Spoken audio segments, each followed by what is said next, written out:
Good afternoon, Jaguars, and welcome back to another live episode of MVTV. I'm Emma Hoekstra. And I'm Stella Uriarte. In this week's episode, we will look at information about leap years, the unique aquaponics room, another segment of what's happening now, 2 great student spotlights, and much more. So let's get started.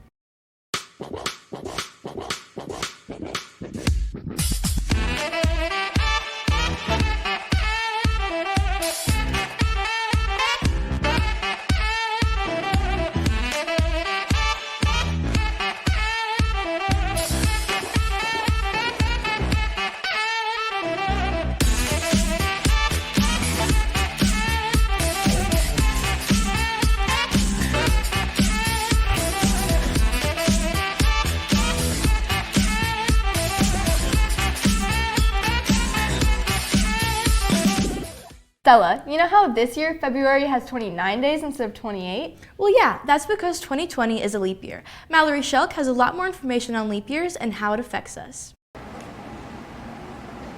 As you may know, 2020 is a leap year, but what does that mean and how does it affect us? DateandTime.com helps us understand more.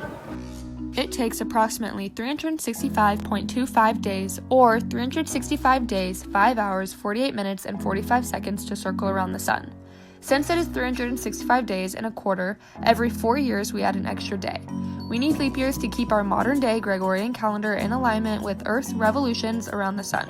Over 2,000 years ago, if Roman General Julius Caesar did not create leap years, leading us to add an extra day onto February 29th, we would lose almost 6 hours off of our calendar every single year. After only 100 years, the calendar would be off by 24 days. To calculate a leap year, there are 2 things that need to be taken into account to identify leap years.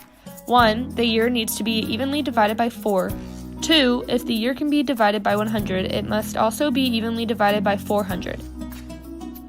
So if you know anyone born on February 29th, 2016, make sure to wish them a happy birthday this week. This has been Mallory Shelk reporting for MVTV.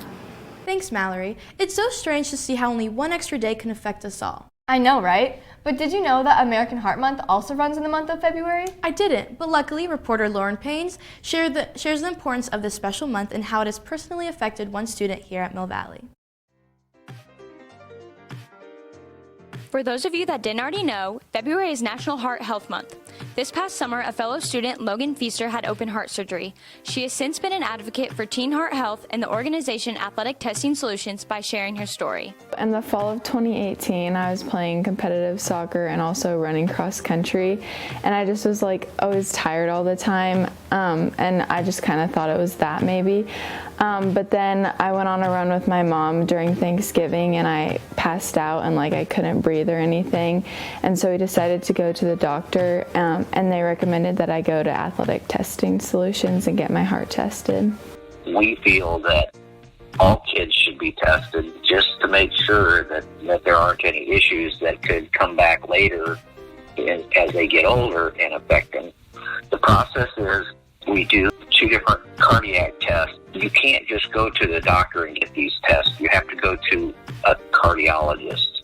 We know that it's the number 1 birth defect is heart conditions. And while many of them are caught at or before birth, a lot of kids slip through that crack. Logan was very fortunate that her parents brought her in and got her tested. So when I went there, they found out that I had a hole in my heart. It ended up being 20 millimeters, and that's a significant size to have to get surgery on it and get it fixed.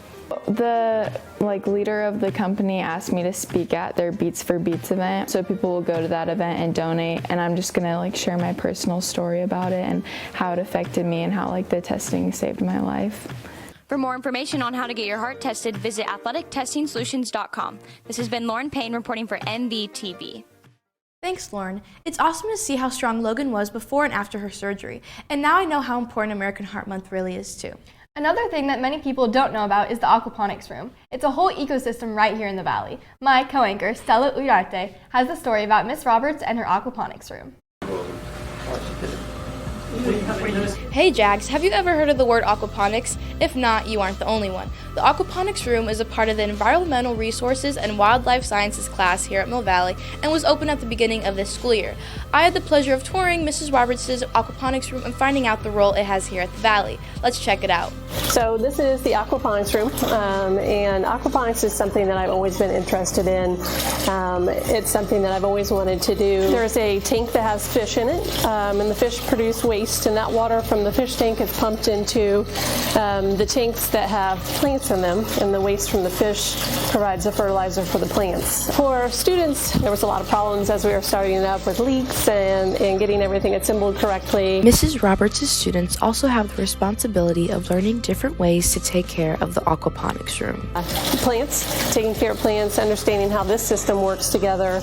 They have to do water quality checks to make sure that the parameters of the water stay where they need to be for the health of the fish and to help the plants grow. We've got cucumbers in here that we're going to use to bind on this. We've got pumpkins and onions. We've got peppers, more tomatoes. We've got lettuce and eggplant. So lots of different things that we can eat. And I think the students really enjoy it as well. So. What a unique and interesting room we have here at the Valley, something that everyone should know about. Reporting for MVTV, this has been Stella Uriarte. That room has definitely got to be one of my favorites in the building. All the cool plants and the noise of the water running makes for a very relaxing room. And there's such a small amount of students, it must feel a bit like a family. That isn't the only type of family we have here, though. Many students in the Valley have large families. Let's head to Amanda Mills, who brings us the story. You've heard of big families in the media, like the Kardashians and the Jacksons, but at Mill Valley there are some big families as well.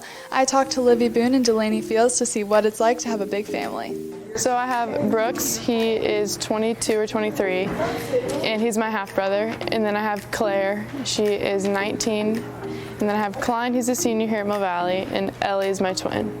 So I'm the oldest, and then I have a sister, McKinley, who's a sophomore. Then I have another sister, Tierney, who's a freshman, and then I have a brother named Cannon, who's in 6th grade. We never get bored because there's so many of us, and so there's always someone to hang out with or talk to whenever you're feeling down or something like that.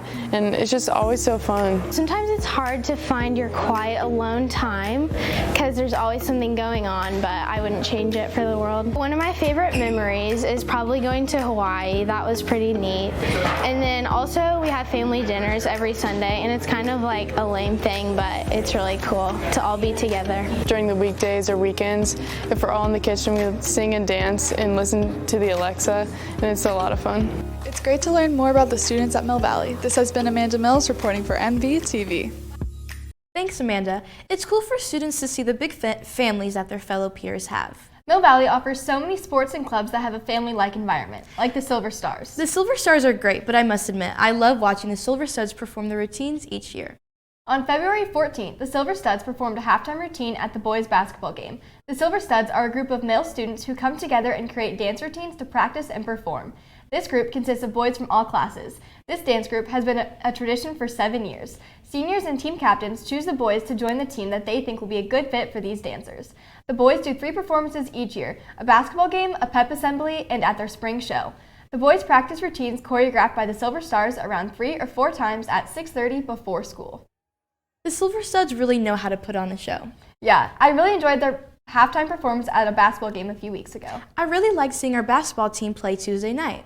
I agree. Let's head to sports with Livy Sell and Riley Ferguson to hear a little bit more about that game and a few other sports, followed by weather with Audrey Grabmeyer.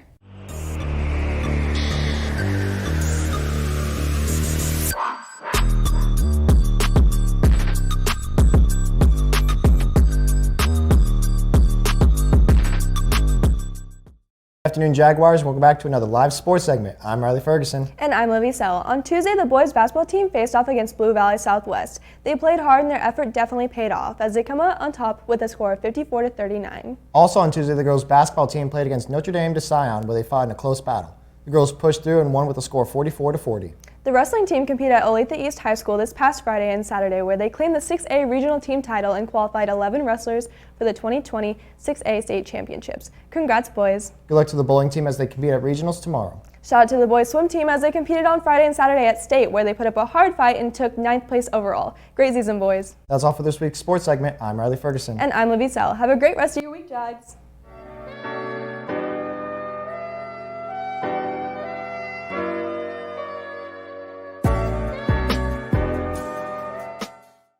Good afternoon, Jaguars. This is Audrey Grammer here with your weekend weather update. As we near the beginning of March, it's looking like the weather is going to stay pretty warm for us, starting on Friday, where we'll have a high of 53 and a low of 31 with partly cloudy skies. It's going to warm up significantly for Saturday, where we'll have a high of 64 and a low of 48 with mostly sunny skies. Finally, on Sunday, there will be a high of 66 and a low of 40 with partly cloudy skies to start the month of March. That's all for your weather update. Have a great weekend, Jags. I'm so excited for it to finally warm up this weekend. I've been dying to spend some time outside. Especially on Saturday and Sunday, it'll be great to get some sun. The weather will be perfect to read a good book. Well, if you can't find the right book right now, you can possibly find a great book in the near future. Mill Valley student Larissa Thomas is writing her very own book. Let's head to reporter Maddie Williams with the scoop. Many Mill Valley students enjoy reading and writing, but not many have gone to the extreme of writing their own book. Here's one student and her story on writing a novel. I feel like I've always enjoyed writing, and I've never really done anything with it, and I just kind of one day decided that it'd be fun to try to write a book. I'm currently at almost 45,000 words, which is about 200 pages. My goal for my first draft is about 65,000 words. It'll end up being hopefully about 350 pages. I have the majority of the book planned out. I kind of stopped once I got to a certain spot because there were about 3 different ways I could take it, and I wasn't sure which way I wanted to go with it until I actually started writing. When I sit down to write, I usually I have a playlist for my book that kind of goes around different subplots or the overall theme or targets certain characters. My book is really sad, so it's a lot of sad music. I'd say there's a couple that really encapsulate what my book is about, and one is called Before You Go, and the other one is One by Lewis. They're both by Lewis Capaldi. I think it'd be really cool if I could publish the book. I don't know. It's really hard to get a book published, so I don't know if that would actually happen, but I think it'd be really cool. I hope you found some inspiration, Jags. This has been Maddie Williams reporting for MVTV. Wow, that's so interesting. It's great to see the many talents and skills that our students possess. Yes, many of our students have the incredible ability to write. In fact, last Friday, journalism students went to Lawrence and took part in the 2020 Regionals contest. Journalism students competed in on-site competitions like editing, writing, and editorial cartoons. Results will be announced by March 6th. We wish the journalism team the best of luck. To wrap up this week's episode, we'll head to Bennett Doyle with the latest segment of What's Happening Now. Welcome back to this week's episode of What's Happening Now. I'm Bennett, and that's Danny. We're going to start this episode off with a fact. The Astros are dirty, rotten cheaters.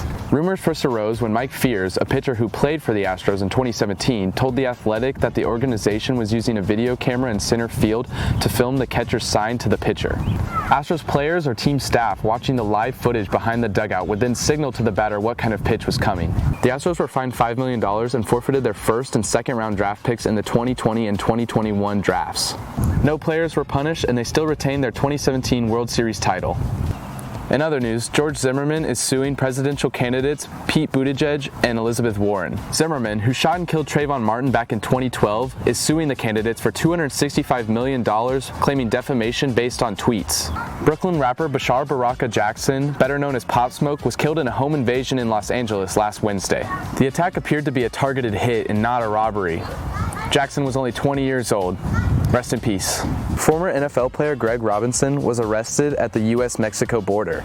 Last Monday, his vehicle was stopped at the Sierra Blanca checkpoint, where Border Patrol searched his vehicle and found 157 pounds of marijuana in his possession. That's it for this week's episode of What's Happening Now. Peace. Thanks, Bennett. It's always good for students to be informed on what's going on in the world. That's it for this week's episode. Stay tuned for the credits, followed by the office announcements.